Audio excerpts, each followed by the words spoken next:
नमस्कार सर, बहुत स्वागत है चैनल में। अपना एक परिचय दे दे पहले। हाँ, मेरा नाम मयंक झंझोट है। मैं सफाई कर्मचारी आंदोलन में स्टेट कन्वीनर हूँ और हम लोग सीवर में सफाई कर्मचारी जो लोग हैं जो सीवर का काम कर रहे हैं क्लीनिंग का, हम उन्हों के हितों के लिए काम कर रहे हैं, सफाई कर्मचारी समुदाय के लिए। तो आज जो प्रोटेस्ट हो रहा है कि स्टॉप क्लीनर्स, सीवर में काम करने के दौरान जो हत्याएं हो जाती है, मर्डर, तो मौत हो जाती है, तो उसको लेकर के आप मतलब क्या कहना चाह रहे हैं इस प्रोटेस्ट के माध्यम से? इस प्रोटेस्ट के माध्यम से हम कहना चाहते हैं कि जो सीवर में मौत हो रही है, मौत नहीं है, गवर्नमेंट के द्वारा की जा रही हत्याएं हैं, क्योंकि गवर्नमेंट को पता है ये चीज़ इनलीगल है, फिर भी जो सफाई कर्मचारी समुदाय है, लोगों को जबरदस्ती इस काम में धकेला जाता है। और जब कुछ इंसिडेंट हो जाता है तो गवर्नमेंट उससे पल्ला झाड़ लेती है, कहती है कि नहीं ये हमारा वर्कर नहीं है। और पहली चीज़ सबसे बड़ी बात है कि ये काम सारा इनलीगल है, फिर भी उन लोगों से काम कराया जा रहा है विदाउट सेफ्टी गियर के।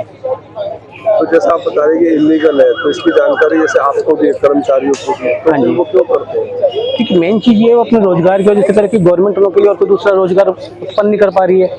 उन लोगों को कुछ नहीं मिलेगा। घूम फिर के वो सफाई कर्मचारी समुदाय है, उसे घूम फिर के समुदाय का उसका सफाई का काम करना पड़ेगा। क्योंकि मेन चीज़ जैसे हमारे देश में चलता आ रहा है छुआछूत प्रथा, जाति प्रथा,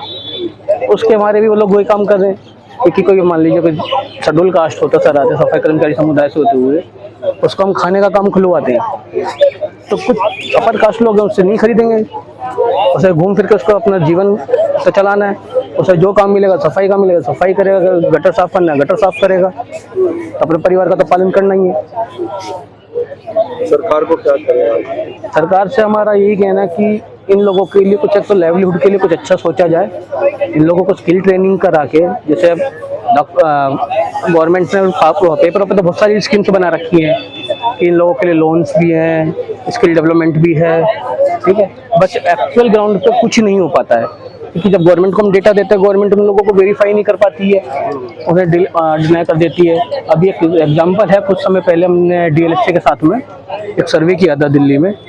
तो वहाँ पे सारा कुछ होने के बाद तो एक रिपोर्ट निकल के आई थी कि गवर्नमेंट की तरफ से उन लोगों को, जो सफाई कर्मचारी लोग थे तो सीवर साफ करने वाले, उन लोगों को छोटी गाड़ी जो सीवर साफ करने की होती है वो प्रोवाइड कराने की बात हुई थी। तो एक्चुअली फिर ऐसा हुआ कि वो गाड़ी आई दिल्ली के अंदर, बट वो उन लोगों को नहीं दी गई जो कॉन्ट्रैक्टर हैं, सीधा बड़ी कंपनियों को दे दी गई। वो सफाई कर्मचारी जिसके नाम से आनी थी, जिस पर्सन को देनी थी, उसके पास नहीं गई। अब वो पर्सन पैसा दे के दिल्ली जल बोर्ड में किसी कॉन्ट्रैक्टर के पास वो सफाई के उसी गाड़ी को चलाने का काम कर रहा है। ये भी एक अपने आप में भ्रष्टाचार है। ये भी भ्रष्टाचार है, क्योंकि मेन चीज़ ये कि गवर्नमेंट को कुछ अपने ऐसा कानून बनाना पड़ेगा कि ये लोग सफाई के लिए सफाई करने जाते हैं तो इसके अंदर ना उतरने पाए, अगर जाते भी हैं तो जो गवर्नमेंट की गाइडलाइंस हैं कि उनके साथ पूरी सेफ्टी किट प्रोवाइड होनी चाहिए, एम्बुलेंस प्रोवाइड होनी चाहिए, फायर ब्रिगेड होनी चाहिए, और साथ के साथ तहकीकात के लिए वहाँ पे डॉक्टर्स होने चाहिए कि ऐसा कुछ ऐसा इंसिडेंट होता है तो तुरंत के तुरंत फर्स्ट एड मिल जाए।